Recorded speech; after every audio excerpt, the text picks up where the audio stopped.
Hello guys, welcome to my channel mister Naveen talkies. Match number 5 అంటే 4 మ్యాచ్లలో 8 టీంలు complete అయిపోయి మిగిలింది రెండే టీంలు, లక్నో, ఢిల్లీ. సో ఈ రెండు టీమ్స్ ఆడిన మ్యాచ్ చాలా చాలా ఇంట్రెస్టింగ్ ఉంది. యాక్చువల్లీ నేను చెప్పిన interesting match before Punjab and GT match కొంచెం ఇంట్రెస్ట్ క్రియేట్ అయింది. ఇది ఇంకా కొంచెం ఇంటెన్సిటీ పెంచింది మ్యాచ్ లో. చెప్పాలంటే లో స్కోరింగ్ మ్యాచ్ అనమాట. అంటే అన్ని హై స్కోరింగ్ మ్యాచ్లు ఉండవు. చెప్పాను కదా, ఇలాంటి థ్రిల్లర్స్ చాలా ఉంటాయి. ముందు ఆ పై ముందు అని ఈ ఐపీఎల్ సిరీస్ అయిపోయే లోపల ఇలాంటి థ్రిల్లర్స్ చాలా చాలా వస్తాయన్నమాట. సో అవన్నీ మనం చూసి హ్యాపీగా మ్యాచెస్ ఎంజాయ్ చేయడం తప్ప ఇంకా వేరే వాళ్ళకి పోకపోతే చాలా అంతే.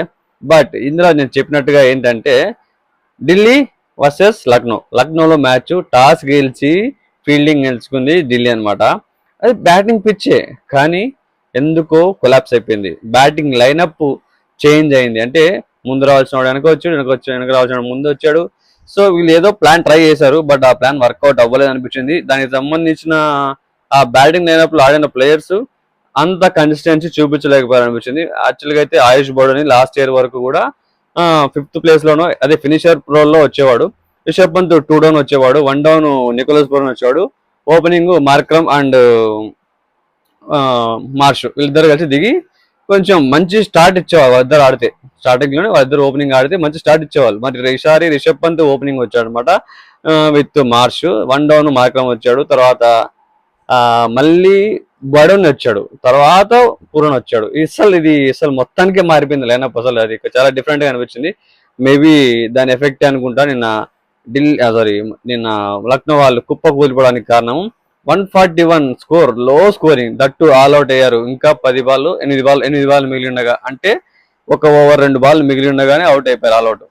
సో అక్కడ ఇంకా వీళ్ళు వికెట్స్ సరిపోక బ్యాటింగ్ కి ఇంపాక్ట్ ప్లేయర్ తీసుకున్నారు. అక్కడ మార్ష్ తీసేసి ఇంపాక్ట్ ప్లేయర్ తీసుకోవడం జరిగింది, షహబాజ్ అహ్మద్ ఆల్రౌండర్ కాబట్టి స్పిన్ వేయించడానికి అవకాశం ఉంటుందని చెప్పి. బట్ యాక్చువల్గా వీళ్ళు పెట్టుకుంది ఎవరు ఇంపాక్ట్ లో?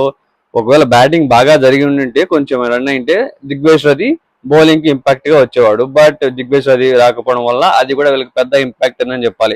వీళ్ళకు బాగా ఇంపాక్ట్ ఏంటంటే నెగిటివ్ ఇంపాక్ట్ అని చెప్పాలి. దిగ్వేశ్వరి ఉంటే వికెట్ టేకర్ అనమాట, వికెట్స్ మంచిగా వచ్చేటి. ఢిల్లీ ఇంకొంచెం ప్రెజర్ లో పడిండేది. కానీ ఆ షహబాజ్ అంత ఇంపాక్ట్ ఫుల్ బౌలింగ్ అయితే ఉండదు. Not a wicket taker completely. Last overs లో బ్యాటింగ్ కూడా పెద్దగా రాలేదనిపించింది. లాస్ట్ ఓవర్స్ లో వచ్చినట్టు బ్యాట్స్మెన్స్ అదే బ్యాటింగ్ ఆడడానికి వచ్చిన బౌలర్స్ ఎవరైతే ఉన్నారో వాళ్ళు డిఫెండ్ చేసుకోవడం, సింగిల్స్ తీసి అహ్మద్ కియడం అన్న చేసి ఉంటే కనీసం ఇంకో ఓవర్ కంప్లీట్ గా ఆడేవాళ్ళేమో, కొంచెం స్కోర్ పెరగడానికి అవకాశం ఉండేదేమో. అప్పుడు ఇంకొంచెం ప్రెజర్ పెట్టడానికి అవకాశం ఉండేది. ఈ స్కోర్ తోనే వాళ్ళు స్టార్టింగ్ లోనే ప్రెజర్ పెట్టారనమాట ఢిల్లీని. బట్ ఢిల్లీ అక్కడ నుంచి చాలా ధైర్యంగా ఒక ప్లేయర్ అడ్డుకున్నాడు, మ్యాచ్ ఓడిపోకుండా, మ్యాచ్ చేజారిపోకుండా అనమాట. అతని పేరే సమీర్ రిజ్వీ లాస్ట్ టైం వరకు, అంటే బిఫోర్ వరకు చెన్నైలో ఆడాడు. చెన్నైలో 8 crores కు తీసుకున్నారు. అప్పుడు పెద్దగా పర్ఫామ్ చేయలేకపోయాడు, వచ్చిన అవకాశాలు యూజ్ చేసుకోలేకపోయాడు. ఇక్కడ 95 lakhs మాత్రమే ఢిల్లీ కొనింది అనమాట. కానీ బీభత్సని పర్ఫామ్ చేశాడు అనమాట.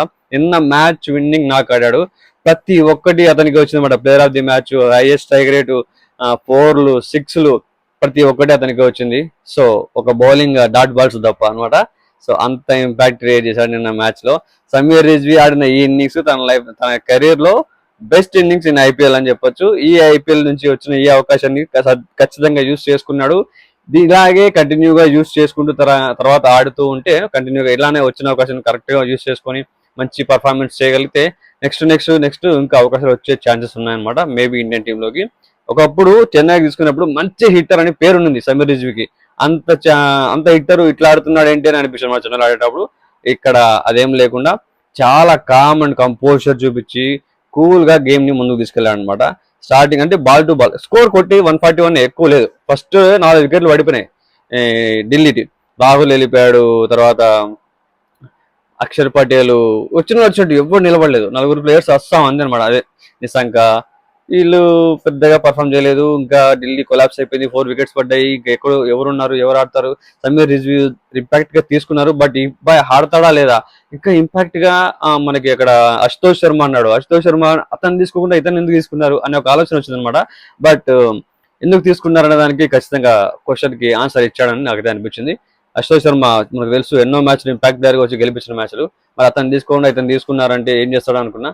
బట్ విన్నింగ్ చేసే వరకు మ్యాచ్ ఆడడం అనేది గొప్ప విషయం. ఇందులో యూజ్ చేసుకున్నాడు, గ్రాప్ చేసుకున్నాడు అవకాశాన్ని. సరే మరి ఇంకా నెక్స్ట్ నుంచి ఇంపాక్ట్ అని అశ్వత్ శర్మని తీసుకుంటారా, సమీర్ తీసుకుంటారా, ఎవరిని తీసుకుంటారు, ఎవరిని ఆడిస్తారు, మరి ఇంకా ఢిల్లీకే తెలియాలి, వాళ్ళకే తెలియాలి అనమాట. బ్యాటింగ్ బౌలింగ్ కంప్లీట్ ఒక యూనిట్ ఉంది ఢిల్లీ కూడా, తెలియట్లేదు కానీ ఒక మంచి ఆల్రౌండ్ పర్ఫార్మెన్స్ చేయడానికి ప్రతి ఒక్క డిపార్ట్మెంట్ కూడా క్లియర్ గా స్ట్రాంగ్ గా ఉంది అని నాకైతే అనిపిస్తుంది మా ఢిల్లీ టీము. లక్నో కూడా బాగుంది బౌలింగ్. ప్రిన్స్ యాదవ్ అసలు ఎక్స్పెక్ట్ లాస్ట్ ఇయర్ కంటే ఇంకా చాలా ఇంప్రూవ్మెంట్ అయింది. బౌలింగ్ లైన్ అండ్ లెంత్ కావచ్చు, స్పీడ్ కావచ్చు, ఫేస్ కావచ్చు, చాలా పేజ్ లో కానీ మంచి యూజ్ చేస్తున్నాడు బాల్స్. ఇవన్నీ బాగా అనిపిస్తున్నాయి, ప్లస్ అని చెప్పాలి. మయాంక్ యాదవ్ తీసుకోకుండా లాస్ట్ టైం ఇంజూర్డ్ కాబట్టి ఇతను తీసుకున్నారు లాస్ట్ టైం, బాగానే ఇంపాక్ట్ పర్లేదు అనిపించింది. ఈసారి ఇంకొంచెం ఇంపాక్ట్ క్రియేట్ చేయడానికి బౌలింగ్ లో మంచిగా వేసాడు అనమాట. అలాగే వీళ్ళ బై ఏంటంటే షమీని తీసుకోవడం కూడా మంచి బై అని చెప్పాలి. షమీ ఈసారి డొమెస్టిక్ లో బీభత్సమైన వికెట్లు తీశాడు, బీభత్సమైన పర్ఫార్మెన్స్ చేశాడు కాబట్టి షమీ ఇప్పుడు ఖచ్చితంగా వీళ్ళు తీసుకున్న తర్వాత అనుకుంటారు న్యాయం చేశామని. సో షమీకి ఇక్కడ నుంచి మళ్ళీ మంచి అవకాశాలు రావాలని కోరుకుంటున్నా మెయిన్ టీమ్ లోకి.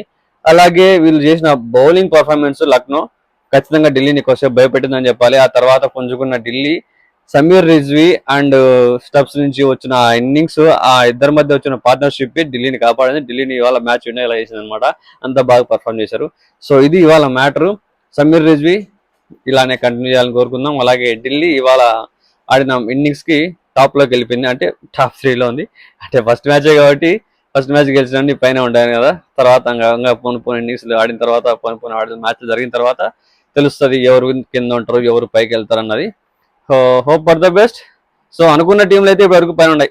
ముంబై, ఢిల్లీ, పంజాబ్, ఆర్సీబీ, ఈ 4 ఉన్నాయి. మరి నేను అనుకున్న ప్లేయింగ్ అదే టాప్ 4 ఇవే అనుకున్నా. బట్ ఇవే ఇప్పుడు ప్రస్తుతానికి ఉన్నాయి. తర్వాత ఫ్యూచర్ లాంగ్ నెక్స్ట్ సిరీస్ అయిపోయే లోపల ఏది టాప్ లో ఉంటే తెలియదు, చూడాలి. లెట్స్ వెయిట్ అండ్ సీ అనమాట. సో మీకే అనిపించింది మ్యాచ్ చూసిన తర్వాత కింద కామెంట్లో తెలియజేయండి. నాకైతే చాలా బాగా అనిపించింది. ఇంకోటి ఢిల్లీ బైలో లుంగి ఎంగడి బీభత్సమైన మంచి బౌలర్, మంచి ఫామ్ లో ఉన్నాడు. వరల్డ్ కప్ లో ఎరగదీశాడు. ఇంత మంచి bowling Kuldeep Yadav, Mukesh Kumar, Lungi Ngidi, ఇంత బ్యాకప్ ఉంది. ఇన్ని బాగున్నాయి, మాట్లాడుకుంటే చాలా ఉన్నాయి ఇంకా కానీ. సో ఇదన్నమాట ఇవాళ మ్యాటర్. మీరు కనుక నా ఛానల్ సబ్స్క్రైబ్ చేసుకొని వీడియోస్ లైక్ చేయండి, షేర్ చేయండి, అలా కామెంట్ చేసేయండి. పక్కన గంట కొట్టి పెట్టేసుకొని నా అప్డేట్స్ అన్ని మీకు ఫర్దర్గా మిస్ అవ్వకుండా వచ్చేస్తాయి.